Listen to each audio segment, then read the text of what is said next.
Please welcome Matthew Dix.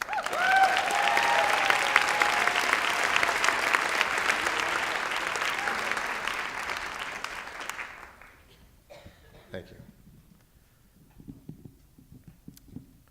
I'm sitting in a straight back chair, and I'm watching the greatest magic show I have ever seen in my life.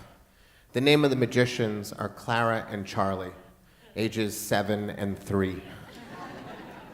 They have been preparing this performance for more than an hour. They are moving furniture and gathering props and making costumes and rehearsing relentlessly. There's a table in the middle of the room, and they've put a blanket over it, and on top of the blanket there's coins and cups and rubber balls and an inflatable sort of rabbit. And Charlie is walking around with a cape made of construction paper that Clara has taped all over his back. And they open the magic show with Charlie saying, "Ladies and gentlemen," just over and over and over again. And it's amazing. It's like a fantastic magic show. The magic is atrocious. They're like the worst magicians you've ever seen in your life. Like, every trick is worse than the last. There's the disappearing Charlie trick where Clara takes the cape and she holds it in front of Charlie and she says abracadabra, and Charlie runs and hides behind the couch. But he doesn't duck, so he's just standing there laughing when the cape falls. And they're eating apples during the entire performance, like big apples in little hands, and like everything's sticky, and like it's so like decidedly less professional than it really should be. But the worst trick is the disappearing dime trick. Clara holds her hand out, she's got a dime in it, and she says, "I'm going to make this vanish." And she clenches her hand into a fist, and then tells us to close our eyes. And so we do. And I'm wondering what she's going to do with the dime, and it takes a second before I realize, because she's taking the dime and she's jamming it down my ear canal, further than anything has ever been down my ear before. And after a minute, she says, "Open your eyes," and she's got the fist, and she opens it, and the dime is gone. And my wife, who is unaware of the assault and battery that has just taken place to the right of her, says, "Where's the dime?" And Clara reaches behind my ear like a magician would to pluck it, but instead she digs deep with her index finger and gets it out. It's horrible and it's beautiful at the same time. And I look at my wife, Alicia, and she's laughing and she has tears in her eyes. And I know why she has tears. It's because she's in the moment. Like, she is in the now, and she's watching these two brilliant children do this thing. And I am never in the moment. I am a man like trapped between two worlds. I am forever looking to a future that I do not like or want. And at the same time, I'm anchored to a past that I can't escape. When I look at my kids do things like this, I cannot help but see these dark shadows on the edges. And I can't help but literally think as I watch them that someday this family of 4 is going to be broken. And one by one, each one of us is going to die. And this unforgettable moment that we're having will one day be forgotten forever. And I know that that is dark. Like, that is as dark can be. And it's true. But it's not completely black for me. There's a little bit of hope. There's a light, because there's tears in my eyes too.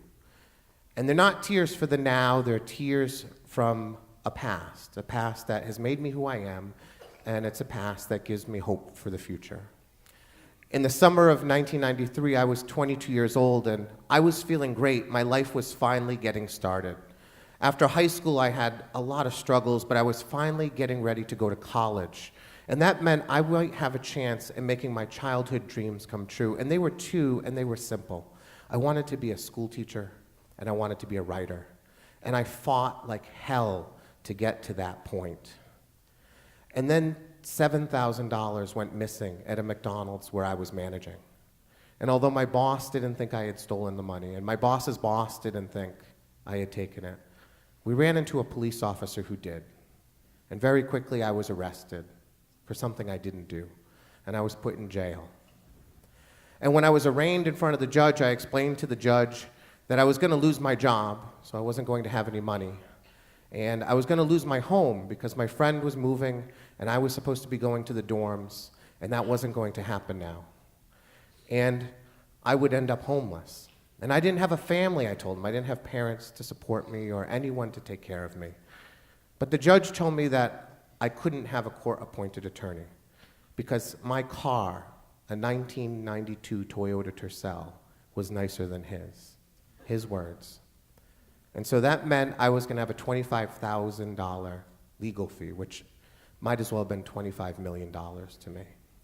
And all the things I told the judge would happen, happened. I got fired from my job. I lost my home.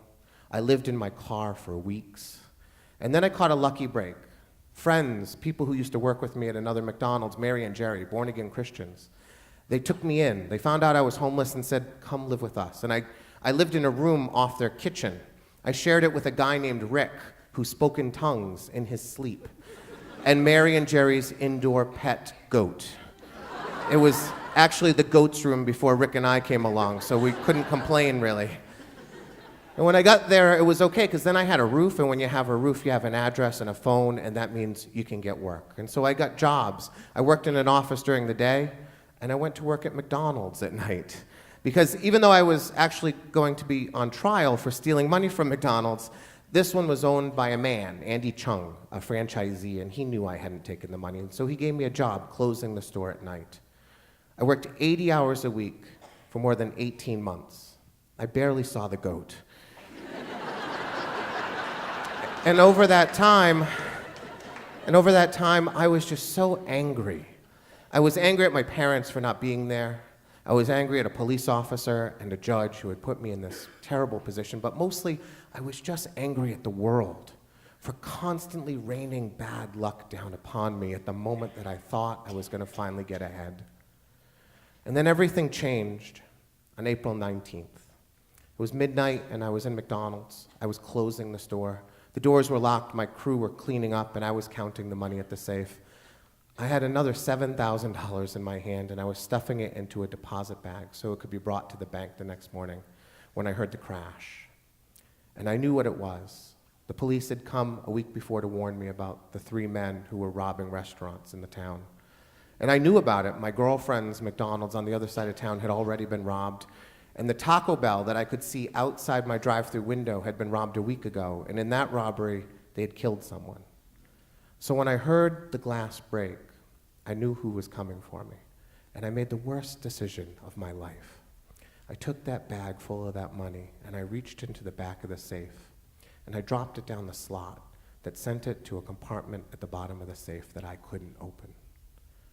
And then they were in the room with me, and they had brought my crew members, 2 Haitian brothers who couldn't speak any English, and a girl named Frances, an 18-year-old girl who I would take to the prom a month later because her mother didn't trust her with anyone but me. And they had us all lie down on this greasy red tile floor, 3 men in black shirts and black pants and white sneakers and big black guns. And they started to open the safe and take out the money. And they realized very quickly that there wasn't enough money here, that something was wrong. And so they grabbed me and picked me up, and they told me to open that bottom compartment. And I told them I couldn't. There was a plaque, and I said, manager can't open, owner has a key, and they didn't believe me. And so they started to beat me with the guns, and they started to kick me.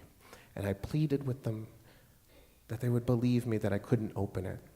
And then I felt a gun pushed up against my head.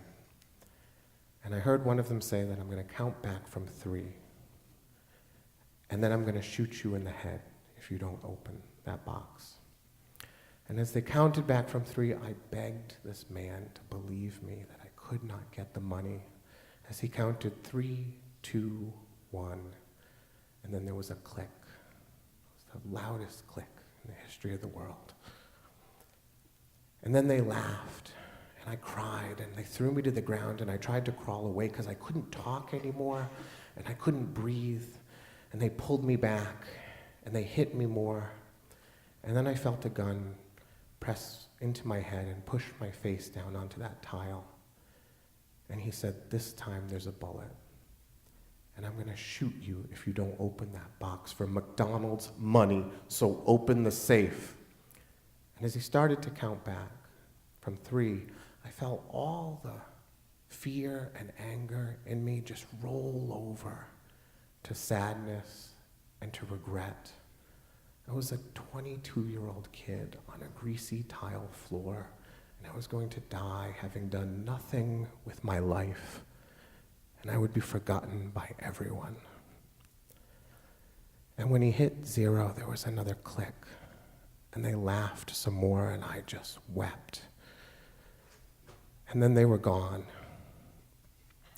And for the next 15 years, I suffered from post-traumatic stress disorder until I met my wife, and she told me that I probably shouldn't wake up every night screaming.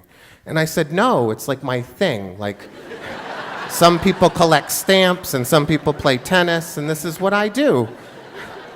And she said, no, that's not actually a thing. And she sent me to someone, and I got a little better. And 6 months after the robbery, I was found not guilty in a court of law. And I restarted my life, and I was relentless. I paid off my debt. I got myself back to college. And in 1999, I graduated, and I became an elementary school teacher. And for the last 18 years, hundreds of kids have passed through my classroom door. And in 2009, I published my first novel, Something Missing, and I've published 3 since. A long time ago, there was a boy lying on a greasy tile floor thinking that his life was going to be over and he will have accomplished nothing. And somehow I managed to make those childhood dreams come true. And yet, so much of me now, like all of me now, is still lying on that tile floor.